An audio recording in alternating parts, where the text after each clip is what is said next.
दोस्तों नमस्कार, जय हिंद, जय श्री कृष्ण।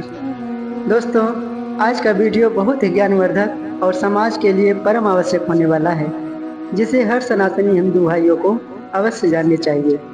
दोस्तों, हमारे समाज में ऊंच नीच, जात पात का भेदभाव सदियों से चला आ रहा है, जिसका सिर्फ एक ही कारण है कि हमने अपने धर्म ग्रंथ को कभी समझा ही नहीं। जिसने जो कुछ हमारे धर्म के बारे में उल्टी सीधी बातें कर दी, उसी को सच मानकर हम वैसा ही व्यवहार करने लगते हैं। आज इसी का परिणाम है कि हमारा सनातन हिंदू धर्म अनेक मत, अनेक संप्रदाय व मजहब में बढ़ता जा रहा है। दोस्तों, वीडियो थोड़ा बड़ा होगा, लेकिन आज के समाज के लिए बहुत ही आवश्यक है। तो हमारे साथ वीडियो के लास्ट तक बने रहें। तो चलिए वीडियो शुरू करते हैं।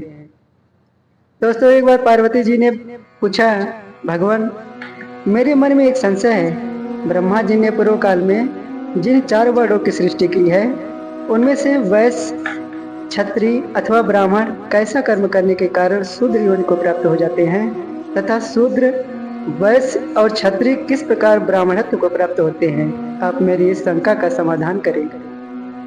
महादेव जी ने कहा, देवी, ब्राह्मण होना बहुत कठिन है। ब्राह्मण, क्षत्रिय, वैश्य और शूद्र, ये चारों वर्ण मेरे विचार से प्राकृतिक हैं। इतना अवश्य है कि द्विज पाप कर्म करने से अपने स्थान से, अपनी महत्ता से नीचे गिर जाता है। अतः द्विज को उत्तम वर्ण में जन्म पाकर अपने पद की रक्षा करनी चाहिए। यदि क्षत्रिय अथवा वैश्य ब्राह्मण धर्म का पालन करते हुए ब्राह्मणत्व का सहारा लेता है, तो वह ब्रह्म भाव को प्राप्त हो जाता है। जो ब्राह्मण स्वधर्म का त्याग करके क्षत्रिय धर्म का सेवन करता है, वह ब्राह्मणत्व से भ्रष्ट होकर क्षत्रिय योनि में जन्म लेता है। इसी प्रकार जो दुर्लभ ब्राह्मणत्व को पाकर अपनी मंद बुद्धिता के कारण लोभ मोह का आश्रय ले सदा वैश्यों के कर्म करता है, वह वैश्य योनि में जन्म लेता है। अथवा यदि वैश्य शूद्र के कर्म अपनाता है, तो वह भी शूद्रत्व को प्राप्त होता है। ब्राह्मण जात का पुरुष यदि शूद्र के कर्म अपनाता है, तो जीते जी ब्राह्मणत्व से भ्रष्ट होता है और मृत्यु के पश्चात वह ब्रह्मलोक की प्राप्ति से वंचित होकर नरक में पड़ता है। उसके बाद वह शूद्र की योनि में जन्म ग्रहण करता है। यदि ब्राह्मण, क्षत्रिय अथवा वैश्य कोई भी अपने धर्म को छोड़कर शूद्र का काम करने लगे, तो वह अपनी जाति से भ्रष्ट होकर वर्ण संकर हो जाता है और दूसरे जन्म में शूद्र की योनि में जन्म लेता है।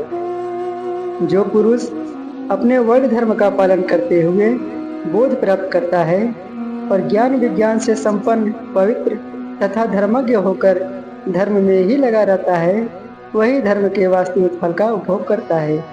देवी, ब्रह्मा जी ने एक बात और बताई है। धर्म की इच्छा रखने वाले सत्पुरुषों को अध्यात्म ज्ञान का संपादन करना चाहिए। उग्र स्वभाव के मनुष्यों का अन्न निंदित माना गया है। किसी समुदाय श्राद्ध का, जन शौच का, दुष्ट पुरुष का और शूद्र का अन्न भी निषिद्ध है। उसे कभी नहीं खाना चाहिए। यह पितामह के श्रीमुख का वचन है, अतः इसका प्रमाण अवश्य मानना चाहिए। यदि पेट में शूद्र का अन्न पड़ा हो और उसी अवस्था में मृत्यु हो जाए, तो वह ब्राह्मण, अग्निहोत्री अथवा यज्ञ करने वाला ही क्यों ना हो, उसे शूद्र की योनि में जन्म लेना पड़ता है। जो उत्तम और दुर्लभ ब्राह्मणत्व को पाकर उसकी अवहेलना करता है और नहीं खाने योग्य अन्न खाता है, वह निश्चय ही ब्राह्मणत्व से भ्रष्ट हो जाता है।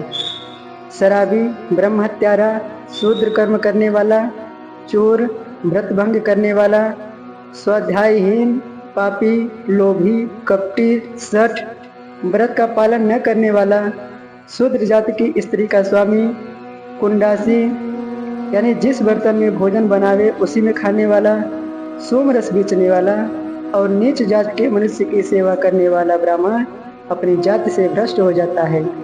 जो गुरु की सैया पर पैर रखता है, गुरु से द्रोह करता है और गुरु की निंदा में ही लगा रहता है, वह ब्रह्मवेत्ता होने पर भी ब्राह्मणत्व से गिर जाता है। इसी प्रकार शुभ कर्मों के आचरण से शूद्र भी ब्राह्मणत्व को प्राप्त होता है। साक्षात ब्रह्मा जी का वचन है कि शूद्र भी यदि जितेंद्रिय होकर पवित्र कर्मों के अनुष्ठान से अपने अंतःकरण को शुद्ध बना लेता है, तो वह द्विज के ही भांति सिद्ध होता है। मेरा तो ऐसा विचार है कि यदि शूद्र के स्वभाव और कर्म दोनों ही उत्तम हो तो वह द्विजात से भी बढ़कर मानने योग्य है। केवल योनि संस्कार, शास्त्र ज्ञान और संतति यही ब्राह्मणत्व की प्राप्ति के कारण नहीं है। ब्राह्मणत्व का प्रधान हेतु तो सदाचार ही है। सदाचार में स्थित रहने वाला शूद्र भी ब्राह्मणत्व को प्राप्त होता है।